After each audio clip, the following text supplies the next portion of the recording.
हम बात करते हैं रियल एस्टेट में लोग पैसा बड़ा कमाते हैं और बड़ी स्टेबल है रियल एस्टेट, उसके फंडामेंटल्स ऐसे बने हुए हैं पाकिस्तान में। अगर आप आज मेरे से पूछें कि रियल एस्टेट में इन्वेस्ट करना चाहिए या जो ये लोग रियल एस्टेट में इन्वेस्ट करते हैं is it a good idea और नॉट, तो देयर इज़ अ रीज़न कि मैसेज इसमें इन्वेस्ट करती है because it's a very safe investment based on cash based real estate economy आपकी।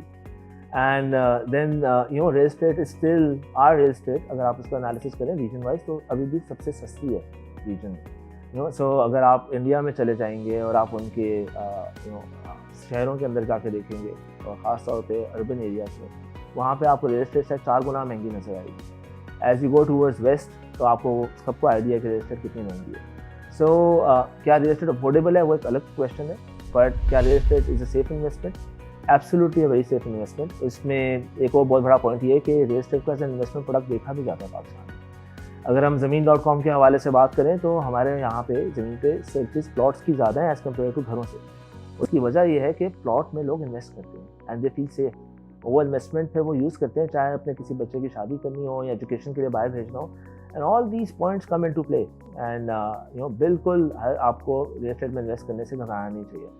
देखिए रियल एस्टेट एक अलग से कोई इंडस्ट्री नहीं है, it's a manifestation of hundreds of industries. तो अगर इससे 100 से ज़्यादा इंडस्ट्रीज इसके साथ मुंसलिक हैं और इसकी real estate is the driver, एक इंजन की तरह समझ लें गाड़ी के कि वो इंजन चलेगा तो गाड़ी चलेगी। सो एक तो हम इस चीज़ को बिल्कुल साइड पे पार्क कर दें कि जब भी हम बात करते हैं कि रियल एस्टेट के फ़वाइद क्या हैं और क्या मुल्क के लिए नुकसान ज़्यादा हैं। It's a fundamental part of your economy.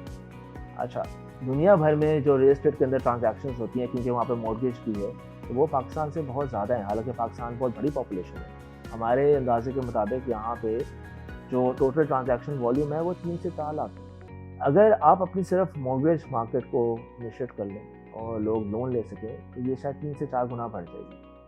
अब इसके अगर हम फ़ायदों की बात करें लॉन्ग टर्म, तो हम सब समझते हैं कि रियल एस्टेट, क्योंकि पाकिस्तान की मार्केट बड़ी स्टेबल है और कैश बेसिस मैंने पहले कहा, तो उसकी वजह से इसमें गेन आता रहता है। और अगर किसी भी इंडस्ट्री के अंदर आपके gain 20, 30, 40%, sometimes up to 60-70% per year है, तो स्टेबिलिटी का तो यहाँ पे कोई मतलब क्वेश्चन ही नहीं है। जो इसके जो आपको बेनिफिट्स हैं वो दे आर वेरी क्लियर।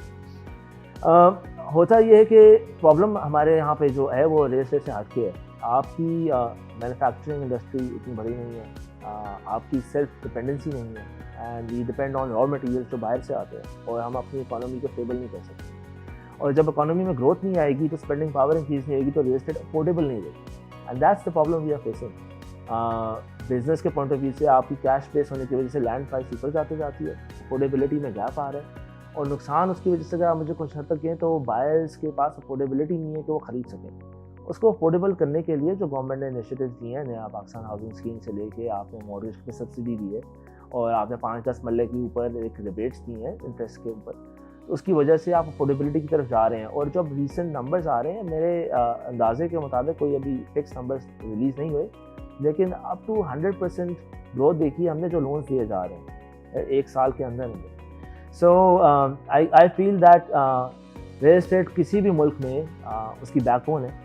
आप उसको नुकसान से तो वाबस्ता कर ही नहीं सकते, that will be very unfair, लेकिन आप ये ज़रूर कर सकते हैं कि आप ऐसे इक़दाम करें जिससे रियल एस्टेट के अंदर वो मार्केट के अंदर एक एक्टिविटी बिल्डअप हो और real estate in a true sense हर यूज़र तक पहुंच सके। Right, our focus should be कि हमने गरीब बंदे से लेकर अमीर बंदे सबको टारगेट करना है, जो गवर्नमेंट कोशिश कर रही है, but we all need to be supportive from the industry, from the developers, and from coming up with bylaws, जहाँ पे आपकी हाई राइजेस की तरफ फोकस है, वर्टिकल की तरफ फोकस है, from making it more affordable to the market in terms of price points जो डेवलपर्स लेके आते हैं, रॉ मटेरियल्स के ऊपर उसको स्ट्रक्चर करें, अपनी मैन्युफैक्चरिंग खुद करें।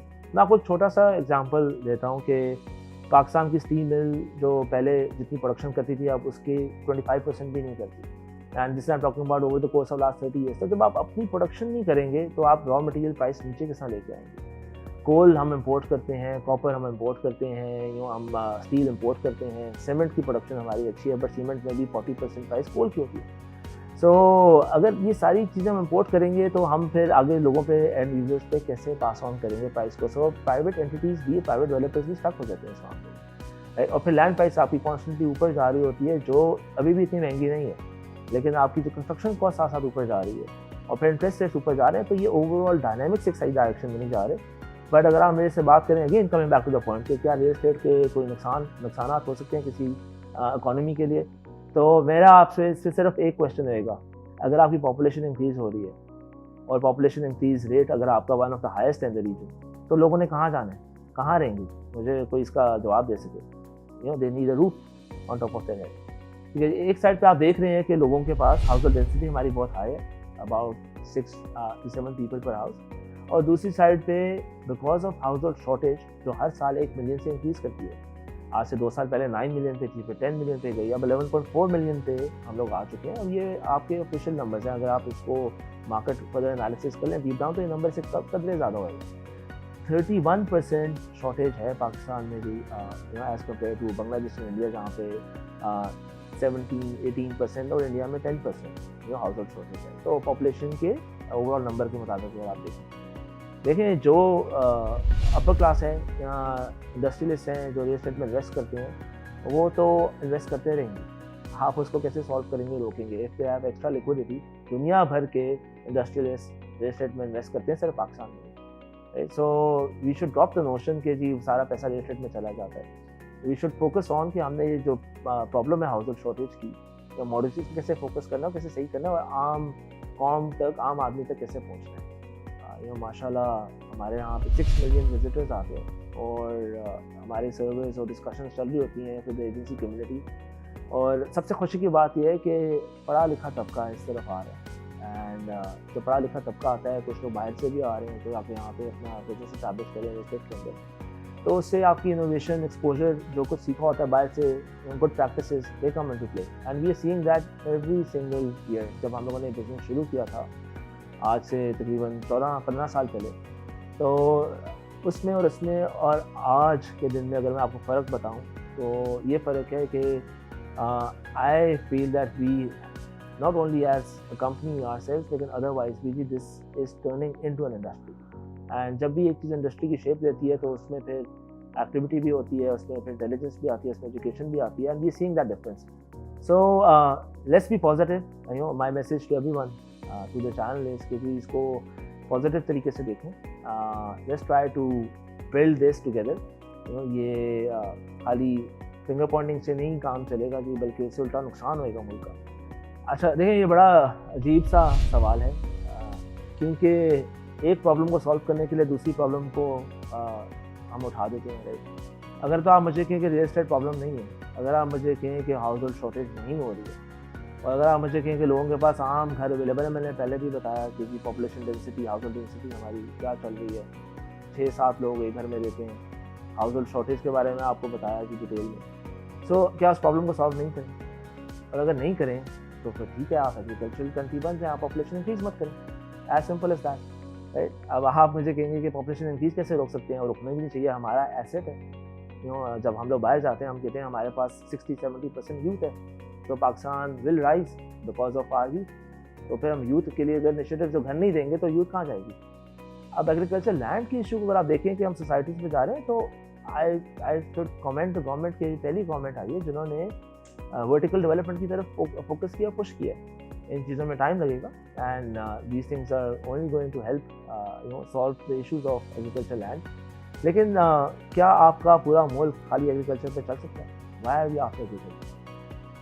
क्या आपका पूरा मुल्क खाली फल और सब्जियाँ उगा के एक्सपोर्ट करके आप अपनी इकॉनमी को खड़ा कर सकते हैं? नहीं कर सकते।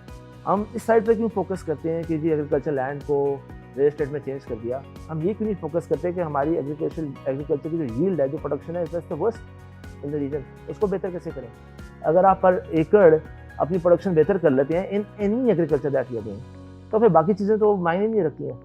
सो अब इसकी डिटेल्स ऑब्वियसली एग्रीकल्चर वाले बेहतर जानते हैं जी कि प्रोडक्शन क्या है, बट इट्स कॉमन नॉलेज। इसकी सबसे बड़ी वजह ये है कि रियल एस्टेट के अंदर आप खाली सरमायाकारी नहीं कर रहे, आप अपनी स्टेबिलिटी और फ्यूचर होम बिल्ड कर रहे हैं साथ साथ। Everyone wants a home, everyone wants to have peace of mind कि कल को मेरे बच्चे हैं, फैमिली है, तो उनके सर पे छत है और आपको अल्लाह ना करे कोई हादसा हो जाए तो आप पीछे कुछ अपनी फैमिली को स्टेबल कर देगा। And it's a necessity. So when your investment is a necessity, that's the preferred choice. आप गोल्ड में इन्वेस्ट कर सकते हैं, gold market up and down जाती है, but it's not a necessity. अगर आप स्टॉक मार्केट में इन्वेस्ट करते हैं, इट्स नॉट अ नेसेसिटी।